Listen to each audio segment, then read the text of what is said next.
Our first reader was born in Moscow, USSR in 1970.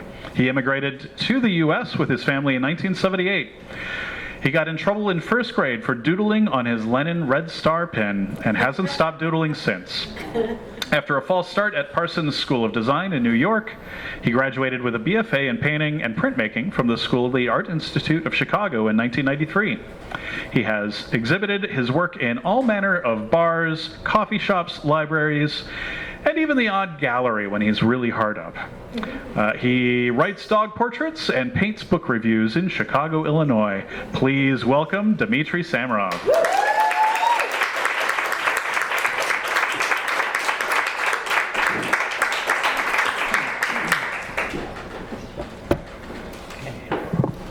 Yeah, you can pull that up. Yeah. Hi. Can you hear me okay? All right, cool. Yeah, I'm super grateful to be back here. I've read it at Tuesday Funk, I think like 4 times?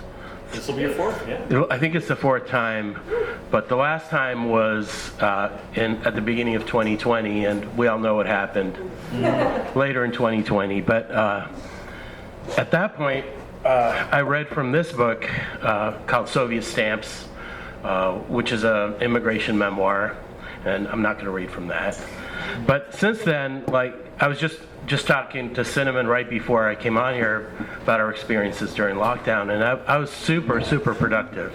I got a lot of stuff done. It felt like the rest of the world was matching my lifestyle, But so I made all these fucking books, during that since then, and I'm gonna read just some very short things out of them, and then afterwards, if you like any of that or want to make my bike bag lighter for my bike ride back home to Bridgeport, you can come up and get a copy for yourself. All right. So the first thing I'm going to read is from the latest book, which came out in last September. It's called To Whom It May Concern, and it's a series of letters, current day letters that I wrote in response to old letters that I received, some going back 30 years. And it also has full color collages in it made out of those letters that I'm responding to. And I'll just read the intro, which is called Dead Letter Office.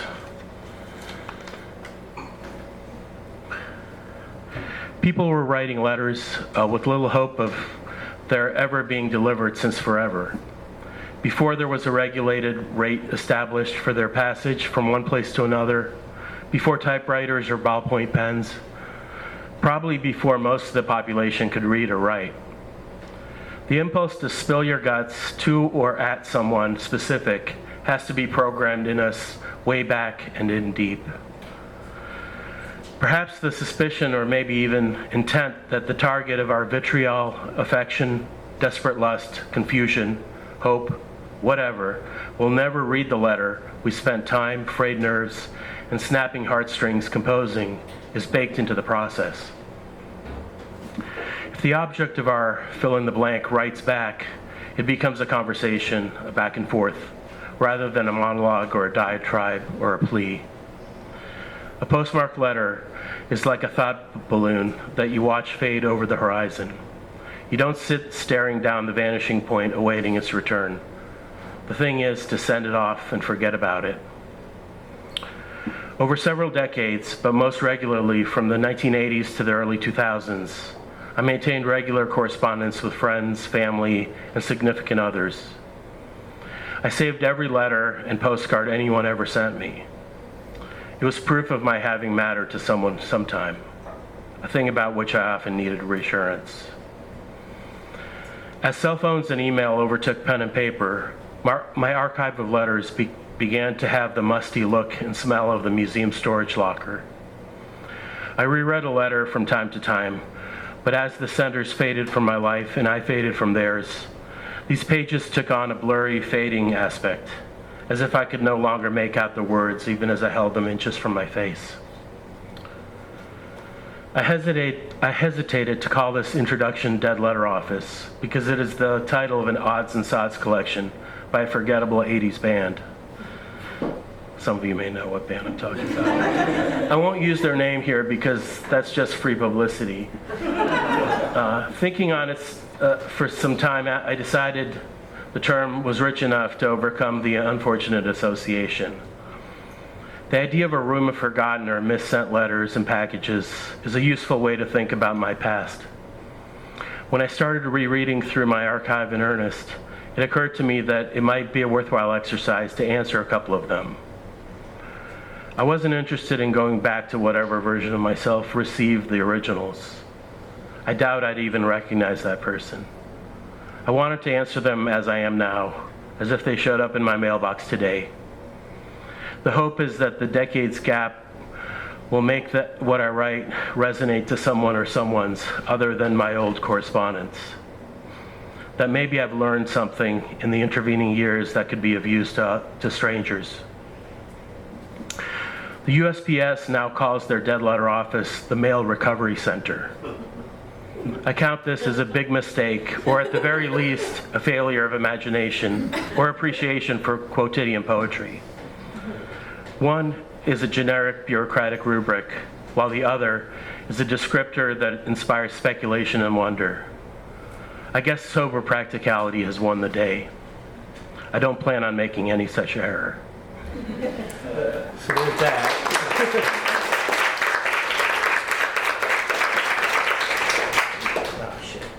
So yeah, I'm working backwards. So the book before was published in 2022, and it's called Paint by Numbers, and it's a barely fictionalized version of my some experiences with some people in the art world,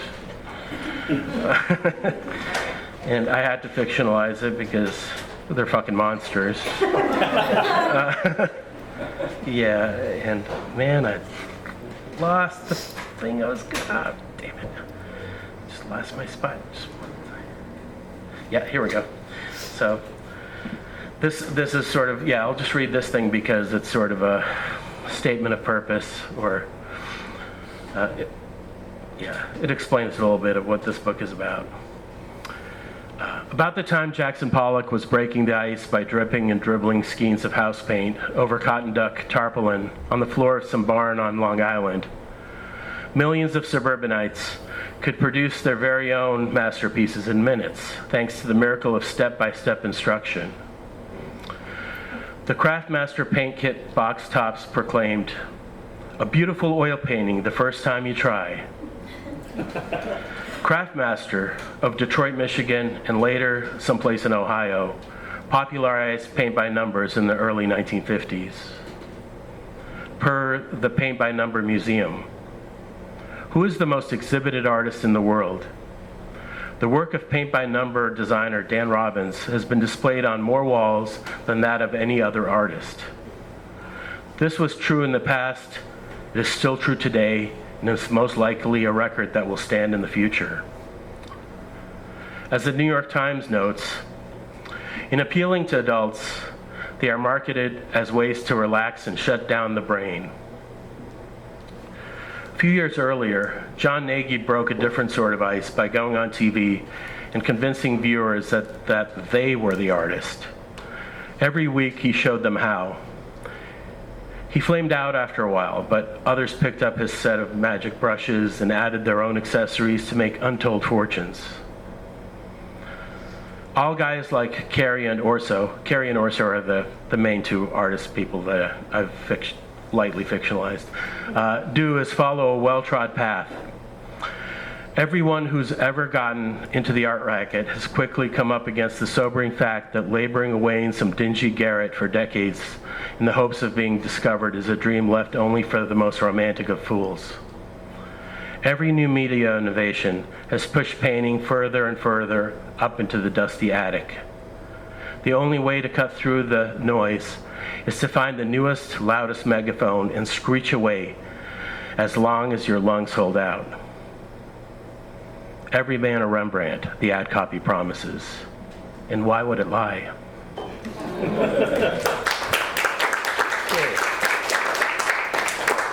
And the last thing, so this is a book published in, when did I publish it? 2020, I think 2021?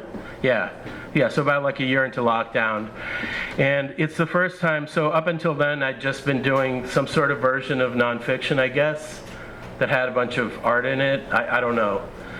My books have never really fit into any part of the bookstore very well, but I wanted to collect, I've been bartending for a while on and off, and I started to collect these bar stories, and that's when I finally realized why people do fiction, like you have to change names to protect the guilty, you know, basically. So this is a short thing from that.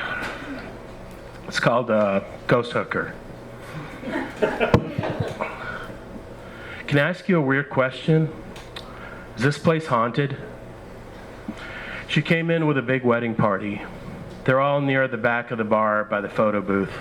3 tables pushed together, laughing, drinking, and taking pictures.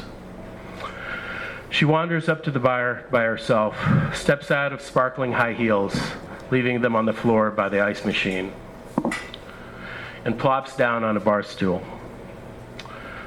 She stares through the mirror, somewhere past the liquor bottles, storage room, to the empty lot past the long-shuttered currency exchange. She twirls an unlit cigarette between her fingers while sipping at her drink. She asks about ghosts again. No, I say, I've never seen any. But this has been a bar for 100 years, so unsettled spirits wouldn't be out of place. I make a lame joke about the only spirits around here being trapped in bottles, which doesn't register with her at all. She says it's a 13-year-old boy and points at several spots around the room where she sees him. She begins to get upset that neither Eber, the doorman, nor I see what she sees. We reassure her that we're not mocking her. She asks my name and says hers is Elroy. I don't ask if her parents named her after the writer of The Big Nowhere. She asks where I grew up, and when I tell her Boston, she gives me a knowing look. Honest answer? I used to be a sex worker in Vermont. I went to Waltham, Brockton, Burlington all the time. She tries repeatedly to maintain eye contact, gauging what effect her revelations are having. When I come back, she's guessed Eber's sign. She nods slowly and reveals that he has a troubled relationship with his grandmother. He plays along, wanting to hear more about the 13-year-old ghost haunting our bar. Next time I return, she looks deep into my eyes and asks how I'm doing. When I say I'm doing fine, she doesn't believe me. She orders an old-fashioned. But don't make it too sweet. I want it extra bitter, with bullet rye. Then she asks Eber if he can score her some Coke. She says we're disrespecting the ghost by not acknowledging it. What's the best shot? Okay, give me whiskey. She takes a sip, then pushes it towards Eber and wanders outside to smoke. She wants another whiskey 15 minutes later, but I tell her the time for shots has passed. She badgers Eber about cocaine some more. Her fellow wedding revelers leave and she follows. Eber's disappointed when I tell him she was a prostitute. He thought when she said he was cute, she was being sincere. After I close the bar, I notice her sparkly heels still sitting on the floor by the ice machine.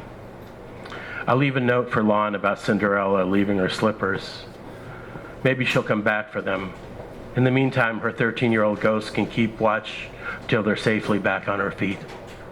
Thank you.